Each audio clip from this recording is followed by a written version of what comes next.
There is a kind of wrong that doesn't announce itself, and instead, it just sits there quiet in the ground. In the winter of 1894, in McDowell County, West Virginia, a woman stands at the edge of a fresh grave in the company cemetery 3 days after they buried her husband. The dirt is cold and hard and barely disturbed, and the mound looks too flat and too neat, as if no real weight ever pressed down from underneath it. She doesn't know exactly what she suspects, but she knows that grief is a heavy thing, and this ground doesn't feel heavy enough. So here's the question that stays with this story from the first frame to the last. What was actually inside that coffin? McDowell County sits at the southern end of West Virginia, pressed up against the Virginia line and carved into a series of narrow hollows where the Tug Fork and its tributaries cut through the coal-bearing ridges. By 1894, the Norfolk and Western Railroad had been threading through those hollows for about a decade, pulling coal out of the ground fast enough that entire towns got built around the extraction, sometimes in the span of a single year. These weren't towns the way most people think of towns, because they were company towns where one business owned the land, the housing, and the store where you bought your food. You were paid in scrip that was only good at the company store, and you couldn't spend it anywhere else because there was nowhere else to go. The nearest independent settlement might be a full day's travel up a mud road that turned to frozen muck from November through March, which meant you were effectively trapped in their world. The company ran the doctor, and in many cases, the company ran or endorsed the Undertaker. Death in those hollows came regularly and without much ceremony, and a roof fall in the mine could kill 3 men before anyone above ground even knew something had gone wrong. Black lung worked slower but just as certainly, hollowing men out from the inside across years of breathing coal dust until their lungs simply gave up. Typhoid moved through the camps when the water supply ran close to the outhouses, and children died from things that a doctor 2 counties over could have treated with ease. Families buried people in their 20s and 30s, seeing men at the height of their physical strength just ground down and put in the earth. The result was that the Undertaker was not a fringe figure in this world, and he was as necessary as the mine foreman, because he was the one you called at the worst moment of your life. He dressed the body, built or supplied the coffin, and coordinated with the preacher to arrange the burial. In a place that isolated, with that kind of mortality, his business was never slow, because the families who came to him were exhausted by grief and limited by money. They trusted him to handle the details, and they had to because there was no one else to turn to. That trust in the wrong hands was not a responsibility, but here's the thing, it was leverage. To understand what was happening in McDowell County, you have to look at the medical schools across the eastern United States during that same era, because those 2 worlds were linked by a supply chain that most folks in 1894 never knew existed. American medical schools were growing at a massive rate in the late 1800s, and since anatomy was the bedrock of a doctor's education, the demand for trained physicians meant a desperate need for bodies. You simply cannot teach a student how to perform surgery by looking at a drawing on a page. You need the real thing, actual human remains that students can study and take apart. And without a steady supply of cadavers, the entire medical curriculum would have fallen apart. The legal supply of bodies back then was almost non-existent. Most state laws only allowed schools to take the unclaimed remains of people who died in poorhouses, public hospitals, or jails, but the number of bodies coming through those legal channels wasn't even close to what the schools required. A single institution might need dozens of cadavers every single year to keep their classes running. The official pipeline only provided a tiny fraction of that number, leaving a massive gap in the market. That gap was filled by a trade that lived in the shadows between the law and the medical profession. The men who worked this business called themselves resurrection men, and while historians later used the term body snatching, that name doesn't quite capture the cold, economic reality of the situation. This was a functioning market with its own buyers, sellers, and middlemen. A fresh body in good condition could bring in anywhere from $10 to $25 when delivered to a medical school in the 1880s, and that price went up if the specimen was unique or well preserved. For a coal miner in McDowell County who might only see $1 for a full day of back-breaking labor, $10 represented more than a week of wages. It was a fortune for someone living in a place where work was never guaranteed. Traditional grave robbing was a messy and dangerous way to make a living. It required men to head into churchyards at night with shovels to dig up coffins that were often nailed shut, all while risking a confrontation with grieving families who sometimes sat by fresh graves with shotguns to protect their dead. The Undertaker didn't have to worry about any of those risks. He had the body in his possession before it ever touched the dirt. He could swap out the remains, seal the coffin tight, and hand it back to the mourning family long before the funeral ever started. There were no shovels at midnight and no disturbed earth to give him away. A family burying a weighted, empty box would never have a reason to suspect a thing unless they dug it up themselves, and no one ever did because they trusted the man they hired. The mining towns of southern West Virginia were the perfect setting for this kind of business.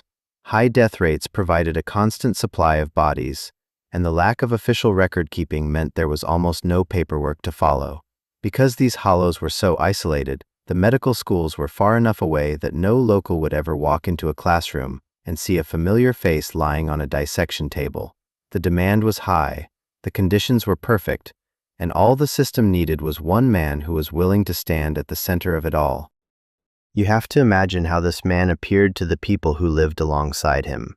He wore a clean frock coat in a town where keeping your clothes white was a daily struggle against the coal dust, and he spoke with a quiet, steady voice that never seemed rushed or impatient. In a company town where the bosses owned everything, the Undertaker occupied a space that felt independent and untouchable. The preacher answered to the heavens, but the Undertaker answered to the dead, and that gave him a level of respect that was very hard for anyone to question. He knew every soul in the county because eventually, every family had to walk through his doors. He knew which widows were sharp enough to ask questions, and which ones were too buried in their own grief to notice the paperwork he was sliding across the desk. He understood the rhythm of the mines, which meant he knew exactly when a gas explosion or a roof collapse would bring a sudden surge of business to his doorstep. He also understood a fundamental truth about grief that most of us tend to overlook. When you lose someone you love, your entire world shrinks down to a single point. You aren't checking the weight of a coffin or looking for small mistakes because you are simply trying to survive the day. You hand the body over to the professional because the weight of the loss is too much to carry, and then you go home to sit in a quiet house and trust that the man in the frock coat did exactly what he promised. He built his entire business on that one moment of blind trust. The actual mechanics of the theft were surprisingly simple. When a body arrived, he would prepare it just enough so the family could say their goodbyes during the viewing, but the box that went to the cemetery was a different story. He made sure those coffins were sealed tight and weighted down so they didn't feel empty to the men tasked with carrying them. Heavy stones or bags of wet sand worked perfectly to mimic the weight of a human body, and the men hauling that weight up a hillside were too tired to notice the difference. The real person was already being moved somewhere else. This part of the job required help because a single man in a mountain hollow couldn't get a body to a city like Baltimore or Philadelphia without a network in place. The railroad was the key to the whole operation.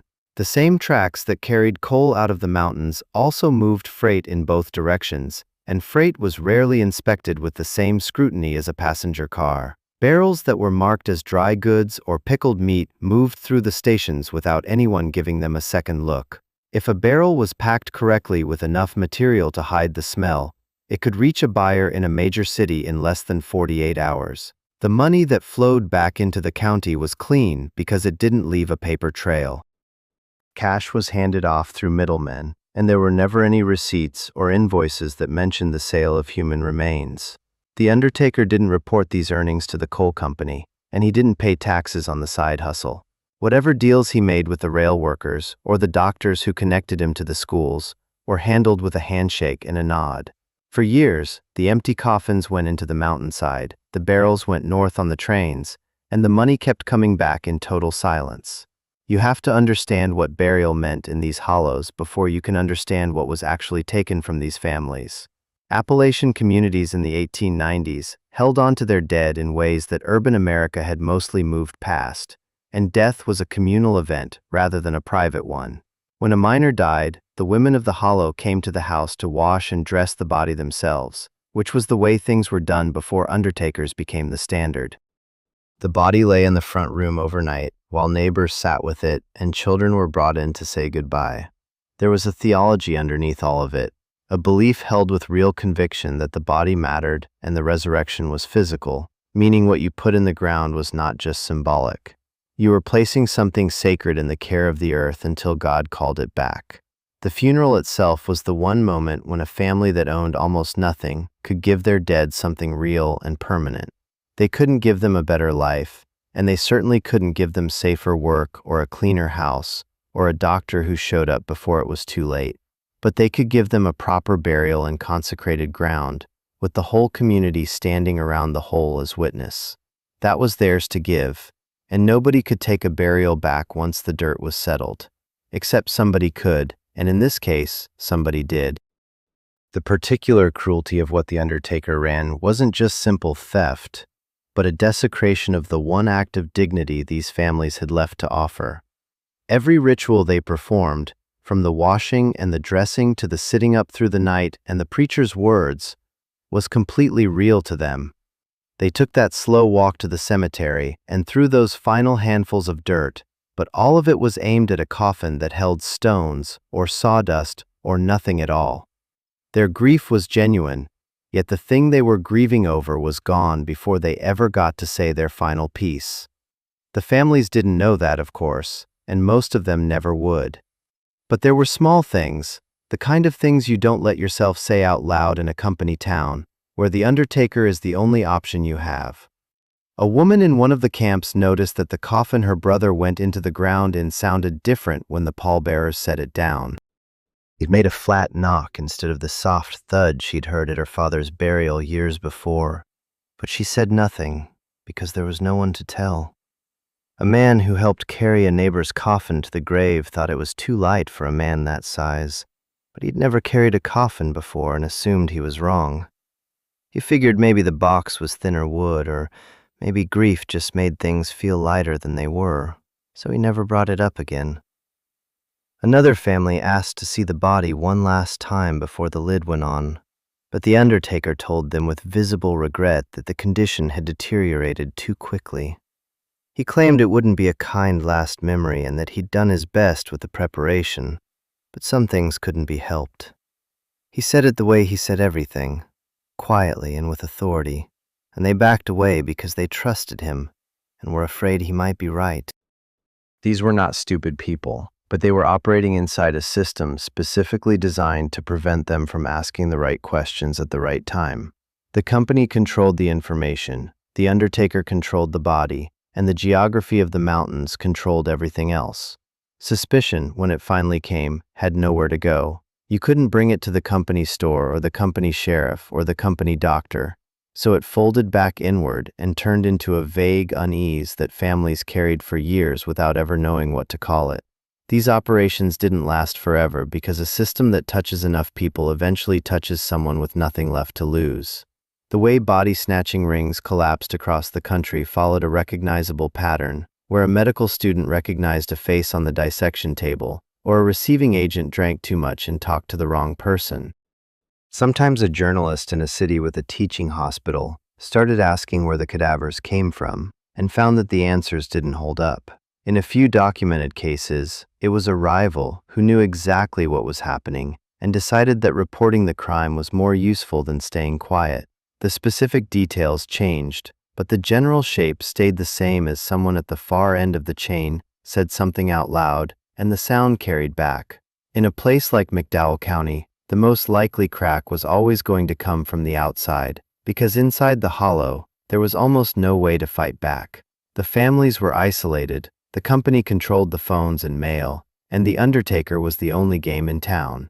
But the bodies left the hollow and traveled to places with more people and more eyes, which increased the chance that someone would notice something that didn't fit. What broke the silence in cases like this was almost always a human identification rather than an official process. It might be a medical student from a mining region who'd seen that face before, or a worker at a receiving facility who recognized a tattoo or a particular scar from a mine injury. Bodies aren't anonymous to everyone, and they're only anonymous to the people who want them to be. Once that kind of recognition happened, the information had to travel back, and in the 1890s, that meant a letter or a conversation that got repeated until it reached home. It was slow, but it moved.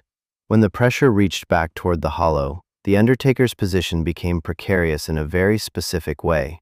He'd built his entire operation on the fact that no one inside the community would question him directly, but the moment an external source introduced doubt, that whole structure became fragile. There was nothing to explain away, because the coffins either had bodies in them or they didn't.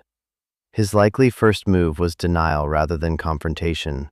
Men in his position tended to deflect rather than flee initially, because running away was itself an admission of guilt. He had a business and a reputation that represented years of careful work, and abandoning all of that at the first sign of trouble would only confirm what people were starting to suspect. But suspicion moved differently once it had a name. The family that had wondered in silence about a coffin that sounded wrong now had something to attach that memory to, and the man who thought the weight was off started thinking about it again. The questions that had nowhere to go before now had a destination, even if that was just a whispered conversation at the company store. The investigation didn't come from inside the county because law enforcement in McDowell was thin on the ground and deeply connected to the company structure. A state-level inquiry, or pressure from the institution that received the bodies, was much more likely to produce an official response. What investigators would have found was the shape of the arrangement even without the paperwork. Rail records showed unusual freight patterns and timing that correlated too neatly with deaths registered in the hollow. A receiving agent in a distant city, faced with real legal pressure, would give up the name at the source faster than he'd give up anything else. The community's reckoning came slower than the legal process because it had to survive the moment when people understood that the dead they'd mourned so carefully weren't where they thought they were. The law eventually made its way into McDowell County, but when it finally arrived, it brought a lot less than people were hoping for. West Virginia's rules on body snatching back in the 1890s were a complete mess of different standards. You might find one county that went after grave robbers with everything they had, while the next county over treated it like a minor nuisance that only deserved a small fine and a quiet warning. The state had passed something called the Anatomy Act in 1881 to help medical schools get cadavers through legal channels, but the people in charge didn't really have a way to enforce it. The penalties for stepping outside those rules were handed out so inconsistently that they didn't mean much, and a law that nobody is actually watching is barely a law at all. The real trouble was a legal idea that sounds ridiculous to us today, but it was a very real tool used in courtrooms all across the country. Under the common law of that time, a dead body wasn't considered property, which meant it didn't belong to the family and it didn't belong to the estate. Since the law decided the body had no owner, taking it wasn't technically classified as theft. You can't steal something that nobody owns in the eyes of the government. This created a massive practical problem for any prosecutor who wanted to punish the Undertaker for what he'd done. They couldn't just pick the most obvious crime and start building a case, so they had to try and find a way in through the edges of the law. There were statutes against grave robbing, but those were written for people who used shovels to dig up churchyards in the middle of the night. An undertaker who swapped out the body before the coffin ever touched the dirt was operating in a gap that the law wasn't built to handle. Fraud was a better bet because the families had paid for a service they never received, but proving fraud meant the state had to show exactly what was in the coffin. To do that, they would have to dig up graves that grieving families had already tried to put behind them. Conspiracy charges were another option, if the police could prove that enough people were involved in the ring, but that required a paper trail that simply didn't exist. This entire operation had been built from the ground up to leave no records behind, so there were no ledgers or receipts for the prosecutors to find. If the Undertaker ever saw the inside of a courtroom, he knew that the most terrible thing he'd done was also the hardest thing to prove. What a jury felt in their hearts and what a prosecutor could actually prove with evidence were two very different things. In other states during this same era, men who ran these kinds of operations often walked away with nothing but a suspended sentence because the law wasn't written for their specific brand of cruelty. The medical schools that bought the bodies were in an even safer position than the men who stole them. Their lawyers always used the same defense, claiming they bought the bodies from brokers and had no idea where they actually came from. That excuse worked more often than it should have, because nobody wanted to be the one to shut down a medical school, and those institutions had friends in high places that a mining family could never reach. The law always seemed to have a lot more patience for the people buying the bodies than the people selling them. The brokers might go to prison for a few years, but the professors who signed the intake forms almost never did. Whatever happened to the Undertaker in the end, whether he went to jail or just paid a fine and left town, depended on how much the company still liked him. In a place like McDowell County, being useful to the coal company mattered a lot more than what was written in the law books. A man with the right connections was nearly impossible to convict, while a man the company had finished with was left to fend for himself. The law did its work, wrote down what it could prove, and then it moved on to the next town. It didn't stay behind to help the families who were left with nothing but empty coffins and no way to find out where their loved ones had gone. The mountains didn't move on the way the law did. They just got a little bit quieter. What happened in McDowell County wasn't some strange one-time event. It was more like a business model that worked everywhere. The same operation was running with the same cold logic in the mining camps of Pennsylvania and the river towns of Ohio. You could find it in the tenant farms of the Deep South and the crowded immigrant neighborhoods near the big industrial ports of the Northeast. The names of the men changed and the rail lines went to different cities, but the strategy stayed exactly the same. They looked for people who were dying in high numbers and had no political power to protect themselves.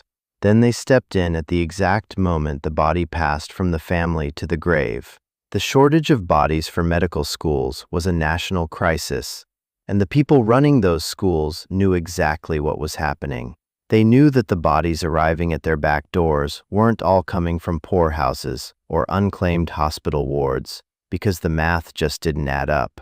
In years where a single school might take in 50 bodies from brokers, while the legal supply only provided 10, someone had to be wondering where those other 40 people came from. The truth is that they weren't asking because they didn't want to know the answer. West Virginia tried to fix this with the Anatomy Act of 1881, which was supposed to create a clean, regulated system for schools to get the cadavers they needed.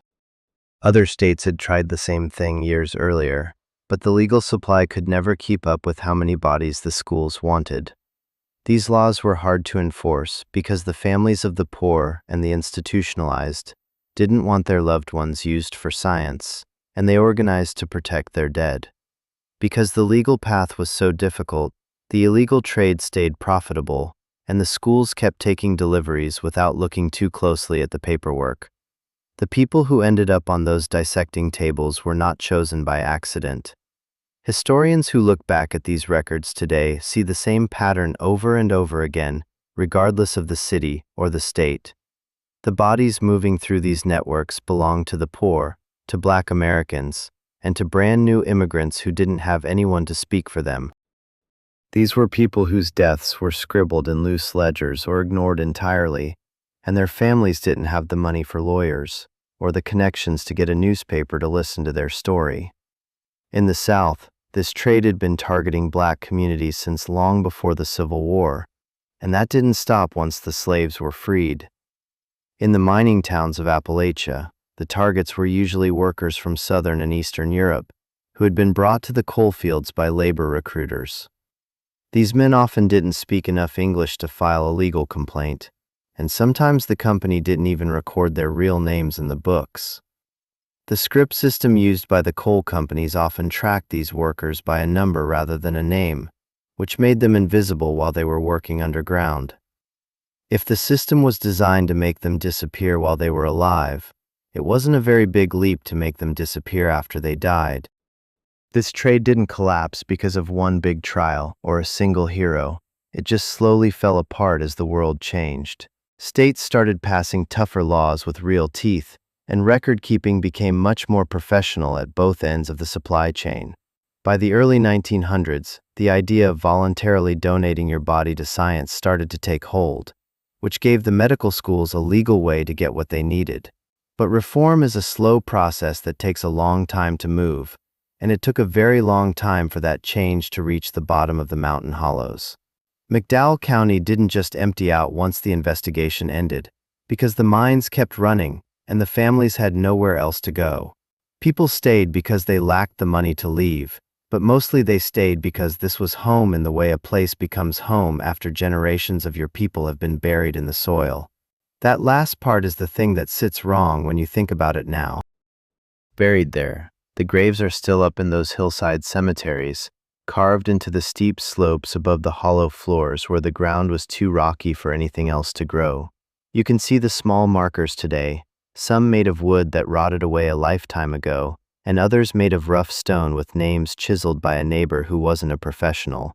The dates are sometimes wrong because the person doing the carving was working from a fading memory, but the graves themselves are very real.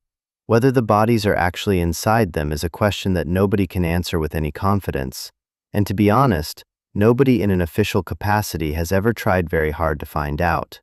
That uncertainty carries its own kind of weight that settles over the valley. If you come from a mining family in this part of West Virginia, and your great-grandfather died in a roof fall in 1892, you have probably been told exactly where he was laid to rest. You might have even visited that spot and stood where a grieving widow once stood, looking down at a flat mound of dirt while feeling a cold shiver you couldn't quite name. The Undertaker's name might show up in an old county death registry or a company ledger, depending on which records managed to survive the fires and the floods of the last century. What you won't find is his name in the local stories that communities usually tell to keep their history alive. Men who commit this kind of betrayal don't become legends or cautionary tales, but instead, they just disappear from the town's memory because the people living there need to forget. To acknowledge what he did is to admit that those coffins were empty, and that is a kind of grief that has no bottom to it. The silence that followed the scandal wasn't exactly a form of denial, but it was something much more practical for the people left behind. These families still had to live together and work the same seams of coal, and they still had to trust someone with their dead when there was no other option available. Reopening the question of what was actually in those graves didn't serve any purpose for the living, so the story was folded away into the category of things that happened in the bad old days. Everyone knew in that vague way that neighbors know things they've agreed not to talk about, and the sharp edges of the truth just got softer as the years passed. The one thing that can't go soft is the cold arithmetic of the situation. We know he operated his business for years, and we know the death rate in McDowell County during the early 1890s was incredibly high. If he substituted even a small fraction of the bodies that passed through his parlor, the number of families he betrayed starts to climb very fast. We're talking about dozens of families, and each one of them held a funeral and said a prayer over a sealed wooden box. They walked home from those hillsides, believing they had done the very last thing they could do for someone they loved, but that final act of respect was stolen from them without their knowledge or consent. The records that managed to survive from this era are scattered across different archives that were never meant to be connected. County death registries from McDowell in the early 1890s are incomplete, not because of a conspiracy, but because of a general indifference toward the lives of the miners. The coal companies tracked their workers as if they were tools or pieces of equipment. So when a man died, the office only cared enough to stop his pay and find someone else to take his place. What happened to the physical body wasn't a concern for the board of directors, which is why the surviving logs usually only show a name and a cause of death. Railroad freight manifests from the Norfolk and Western lines have survived in pieces within the state archives and old company files. These papers are useful to a point, especially when you see barrels listed as dry goods moving north out of the county during months when the local death rate was spiking. It creates a pattern that suggests something dark was happening. But a shipping label isn't a confession. The manifests were never intended to document the contents of a barrel, only that a heavy object existed and was paid for to travel across state lines. The most frustrating gap in the history is found in the intake records of the medical schools themselves.